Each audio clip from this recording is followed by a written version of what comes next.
Welcome to the Hopeful Divorce. I'm Hope, your family law friend. After working in family law firms for many years and watching thousands of divorces play out, I've learned some things about what does and doesn't work, and I'm here to share. This question is from the coparenting subreddit. Coparenting after infidelity. Me, 39 female, and my co-parent, 39 male, were married for 7 years, together for 9, and have 2 small children. We separated a year ago after I discovered he was having an affair with a coworker, and our divorce was finalized a couple months ago.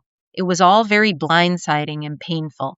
He is still with his affair partner even though she lives several states away. We share 50-50 custody of the children, and he is a good dad. My question is, has anyone been able to have a peaceful co-parenting relationship after experiencing infidelity? I want to be able to still do things as a family at times and have a good relationship since our children are young, but I don't know if I'm being naive in thinking that will be possible after all the hurt I experienced. Is it possible to put the hurt aside and still be together as a family? Hoping to hear positive stories. Oh, I'm sorry that your marriage ended under such painful circumstances. It is tough, for sure, when infidelity and betrayal are part of the divorce process. It does make it very hard to co-parent sometimes. I commend you that you are trying to figure out a way to have a good co-parenting relationship. It's so important for your young children, and you are a great parent for looking for advice on how to do this. All I can tell you is that yes, it is possible because I've seen it happen multiple times. I can also tell you that it's not necessarily easy, and a lot of people struggle with it. All that you can do is focus on yourself in this situation. You know, it's very well known that we can only control our own behavior.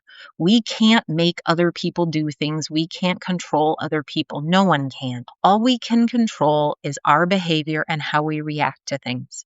And so in this situation, all you can do is focus on yourself and your mental health. You have so much hurt and you have a lot of pain, and the fact that he's still with his affair partner is very upsetting to you, and I completely understand that. It makes complete sense that you would feel a lot about that, and that's fine. The thing is, if you want to have a peaceful co-parenting relationship, you're going to have to figure out how to let it go.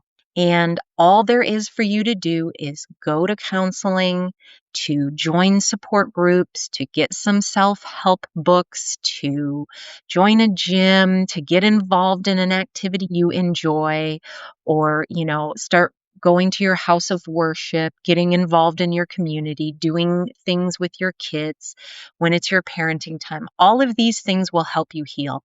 And you're going to have to process your grief over the end of your marriage. Everybody processes grief over the end of their marriage, but when there's betrayal, that's kind of like an extra salt in the wound, and it's hard. And so you're going to have some extra work to do to process your hurt and your anger over it and figure out how to let it go. Now, I'm sure you've heard it because it's true, that infidelity is not because of the person who's cheated on. It's because of the cheater. It was their failing, and it's not your failing whatsoever. It doesn't feel like it when it happens to you, but it is the truth. I mean, look at all the amazing, gorgeous, talented, incredible women in Hollywood who have been cheated on by their spouses. I mean, if Halle Berry can be cheated on, anyone can be cheated on, okay? It can happen to anybody. It's not about you. It's about him. And hopefully one day he's going to get some therapy and he's going to do some work on himself and figure out what it was about him that had him make such a disrespectful and unkind choice. You deserved better than that. But you know what? That's not the choice he made. And he may never deal with himself. He may never apologize to you and give you the acknowledgement that you deserve. He might not ever do that. And you should just assume that you are never, ever going to get that apology.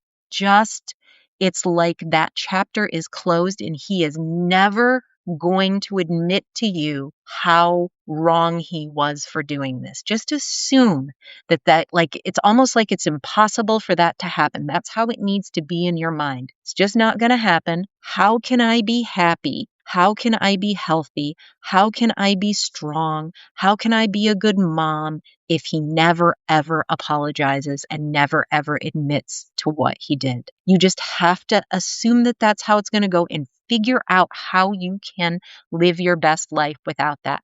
And maybe someday he will, but you should assume that it's just not going to happen. And then you'll have this really pleasant surprise if someday he does. And you can get yourself to a place where you feel good and strong and healthy, and the hurt and the anger and the resentment, you can process that and let it go. It takes something. It takes work. It's not simple, but it can happen. And the more you do that and let it go and figure out how to be healthy again, the better off your children are going to be. And it's a gift that you can give your children to have a peaceful co-parenting relationship. And you say, he's a good dad.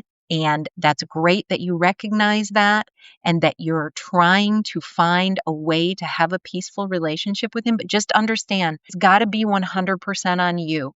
And then maybe he'll step up someday. But if he doesn't, it won't matter because you will be so strong and so mentally healthy and in such a good place that it doesn't matter that he never actually apologized. It'll just be a nice, pleasant surprise if he does. But you're totally fine if he never does. That's how you get to a peaceful co-parenting relationship. And it's not simple, but your kids are worth it. Your kids deserve to have that, and you're strong enough to do it. Taking a quick pause in today's episode to remind you, this podcast is built around your questions. If you're navigating divorce, separation, property division, child support, custody, co-parenting, blended families, or anything in between, you don't have to figure it out alone. Chances are, if you're wondering about something, someone else is too. You can submit your questions anytime through my website at hopefuldivorce.com. Whether it's a big, complicated situation or a simple, what does this legal term mean, or why does this happen this way? All questions are welcome. I read every submission, and your question could be featured in an upcoming episode to help not just you, but others going through similar experiences. So if something's been on your mind, send in your question. Let's keep the conversation moving forward. This question is from LegalAdviceCanada subreddit. Cohabitation agreement. Buying a property in the next few months in Ontario. I'll be putting down 75% of the down payment and my girlfriend 25%. We are not married and do not intend to get married in the near future, but we really wanted to purchase a home. We currently live together for over 2 years, and my understanding is we are already considered common law partners. We even file taxes together. Despite our expenses are all split 50-50 at the moment. Given we are putting different percentages into our down payment and that our incomes vary widely, we are both in terms for 75-25 split of the property, and all associated costs will be split into the same share. I'm assured many of you will suggest me to defer this conversation to a lawyer, which we will, but so I come prepared, there's a few things I've been asking myself after reading through this topic and a few other threads on Reddit. 1. Is it even possible to split 25-75? There seems to be a challenging situation to defend anything but 50-50 in case of a separation. 2. Would a budget of $3,000 to $4,000 be enough to support the draft of the cohabitation agreement in which the same lawyer would be representing me and the ILA for my partner? Anything else to consider? Am I missing anything? Last, I should add that all other assets, including liquid assets, will remain in our own names, and we are also hoping to state that in the cohabitation agreement. Thus, it would protect us both and limit any money division to the 75-25 of the property we are purchasing. Any comments that would help are much appreciated. Oh, this is an excellent question, and I am so glad that you are thinking of this because, unfortunately, a lot of people who cohabitate and move in together don't always think about getting a cohabitation agreement. And it's extremely important to do this, particularly if you are purchasing real estate. And if you are doing your purchasing of real estate together, if you are splitting everything 50-50, then that's pretty simple. Okay. You are both joint owners. If you split all the down payment and all of the payments and maintenance evenly, then if you split, selling the house and splitting everything is a fair and equitable way to do it.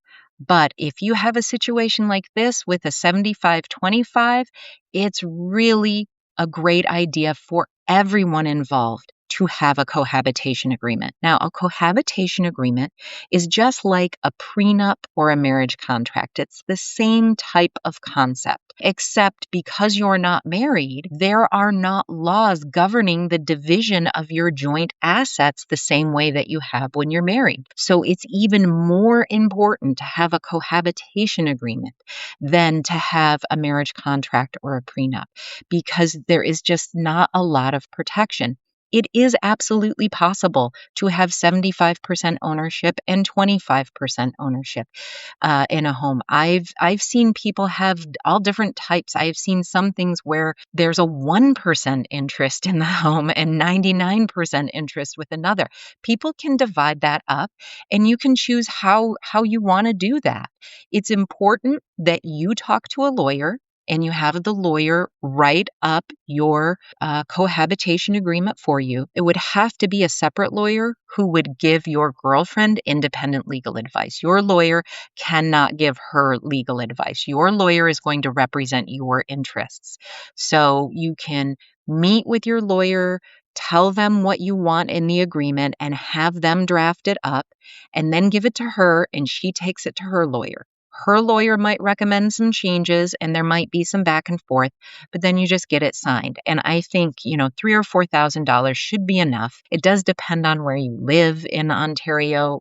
Lawyers are a lot more expensive in Toronto and in Ottawa than they are in, some smaller cities and towns. So, the hourly rate might vary, but definitely a few $1,000s for the lawyer to do this. It usually takes around 3 to 5 hours of the lawyer's time to do that, and most lawyers are anywhere from $300 to $500 an hour. So you can do the math. That's about what it should take. Now it depends, because there could be a lot of back and forth.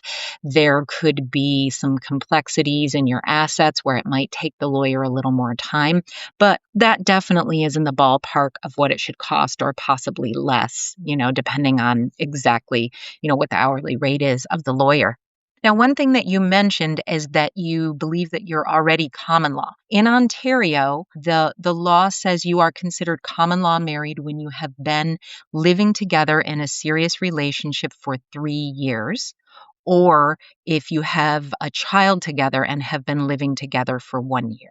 So you're not quite at the threshold for common law if you've been living together for 2 years, but you're very close to it. But you could absolutely have the ownership interest in the house be a 25-75 split. You could also have, there's other ways that you could do it, and a lawyer could advise you on it. If you did want to split things equally in terms of the mortgage payments and so forth, you could have it be clear that you get your down payment money back, but if she's paying half the expenses over so many years, maybe her interest in the house goes from 25%, and then every year she gets 2% more until she's up to a 50-50 split. So that, over the course of, a decade or so, if she's been paying half the expenses in the house, then slowly over time, it's like a vesting agreement where over time she gets a little bit more ownership until eventually she's got half, because all of the years of her paying half while you're paying half. You can do things like that. There's a lot of different ways that you can have it work, and what would make sense in your situation, your lawyer could advise you on. There's a lot of different ways that it can be done, but just getting it in writing. You can put almost anything into a cohabitation agreement or a marriage contract or prenup. You just can't put in anything that's illegal. And you also can't put in something that's completely unconscionable. And an unconscionable agreement would be when it's just so completely unfair that it's unethical. That would be, for example, let's say she paid 50% of the down payment and 50% of the mortgage and all of the expenses for the house, but if you split, she only gets 5%. Okay, and you get 95%. Unless she was getting compensation for something else, to equalize it, that might be considered unconscionable because that's just so unfair. And so there are some times where, a marriage contract or a cohabitation agreement could be completely lopsided and unfair, but that's very rare. And it has to be really extreme and, really obvious that the court couldn't let it stand because it's so one-sided. It's very rare to see things like that. You can have whatever kind of split you want as long as you both agree to it. And it's really important that you both talk to your own lawyer and get advice before you sign an agreement like this. And if you're doing something like this, and if your girlfriend, let's say she couldn't afford to hire a lawyer and said, I don't want to hire a lawyer, I'm fine signing this, I don't need a lawyer, I would recommend in that situation that you offer to pay for her lawyer so that she gets independent legal advice, because it's so important that you are both informed about your rights before you sign an agreement. It makes the agreement much stronger. Okay, so this is a great idea and you should definitely do it. And it sounds like, your expectations for what it will cost are pretty much on target. Thanks for listening to The Hopeful Divorce. If this episode was helpful to you, share it with someone who might need it, and be sure to subscribe so you don't miss future conversations. And as you deal with challenges of separation, divorce, and rebuilding your life, always remember the wise words that Christopher Robin told his friend Winnie the Pooh.